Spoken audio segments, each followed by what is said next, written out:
আসসালামু আলাইকুম মালয়েশিয়া প্রবাসী ভাইগণ, আশা করি আপনার প্রত্যেকে ভালো আছেন। মালয়েশিয়ার শ্রমবাজারে আবারও সিন্ডিকেট কেলেঙ্কারি, এজেন্সি তদন্তের জন্য ভিসা আবারও বন্ধ হয়ে যেতে পারে। চলুন খবরে বিস্তারিত জেনে নেওয়া যাক। মালয়েশিয়ার শ্রমবাজার দীর্ঘদিন ধরে বাংলাদেশিদের জন্য অন্যতম জনপ্রিয় একটি গন্তব্য। তবে অতীতে এই রিক্রুটিং এজেন্সিগুলোর অনিয়ম, দুর্নীতি ও সিন্ডিকেটের কারণে একাধিকবার এই শ্রমবাজারটি বন্ধ হয়ে যায়।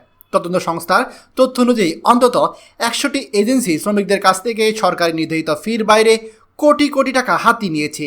সিআইডির তথ্য বলছে, এজেন্সিগুলো গোপনে সিন্ডিকেট গড়ে তোলে এবং মালয়েশিয়ায় কর্মী পাঠানোর নামে কয়েক হাজার কোটি টাকা পাচার করেছে।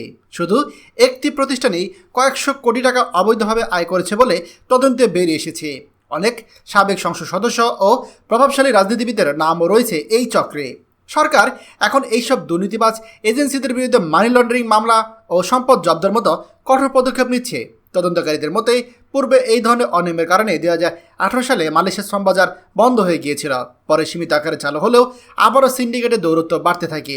ফলে বাংলাদেশ সরকার এবার স্পষ্ট করেছে যে প্রবাসীদের ঘামঝরা অর্থ লুটপাটকারী এজেন্সিদের বিচার না হওয়া পর্যন্ত নতুন করে কলিং ভিসা চালুর বিষয়ে তারা সতর্ক অবস্থানে থাকবে।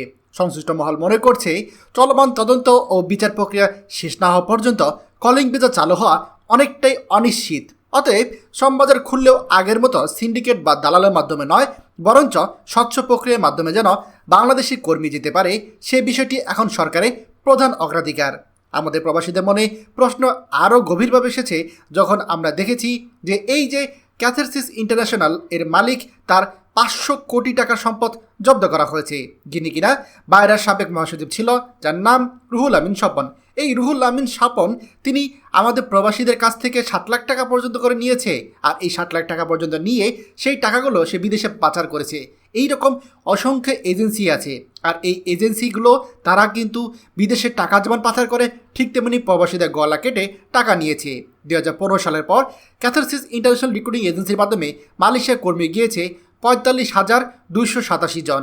আর এই যে বিভিন্ন এজেন্সির মাধ্যমে নেওয়া হয়েছে সিন্ডিকেটের 100 সদস্য, তাদের অবৈধ সম্পদের খোঁজ নিচ্ছে বাংলাদেশের সিআইডি। এখন যেহেতু বাংলাদেশ সরকার নতুন করে তদন্ত শুরু করেছে, এই অবস্থায় মালয়েশিয়ার কলিং ভিসা আবার চালু হবে কিনা সেটা নিয়েও সন্দেহ রয়ে গিয়েছে। কারণ এই যে বিভিন্ন পাচার চক্র, সিন্ডিকেট চক্র, তাদের অনেক বড় একটা সিন্ডিকেট চক্র রয়েছে দেশ এবং বিদেশে। তারা হয়তো চাইবে না কোনোভাবে এই লোকগুলোর বিচার হোক। আর এই বিচার প্রক্রিয়া যদি শুরু হয়ে যায়, তাহলে তারা মালয়েশিয়া কলিং ভিসাই চালু করতে দিবে না। বিদেশ থেকে হয়তো তারা এ বিষয়ে চাপ প্রয়োগ করতে পারে মালয়েশিয়া সরকারের মাধ্যমে। দেখার বিষয় বাংলাদেশ সরকার এই চাপ সামলে কলিং ভিসা এবং এই সিন্ডিকেটের বিচার করতে পারে কিনা একসাথে। খবরটি আমাদের মালয়েশিয়া প্রবাসী সকল ভাইদের সাথে এখনই শেয়ার করে সবাইকে এই গুরুত্বপূর্ণ খবরটি জানার সুযোগ করে দিন।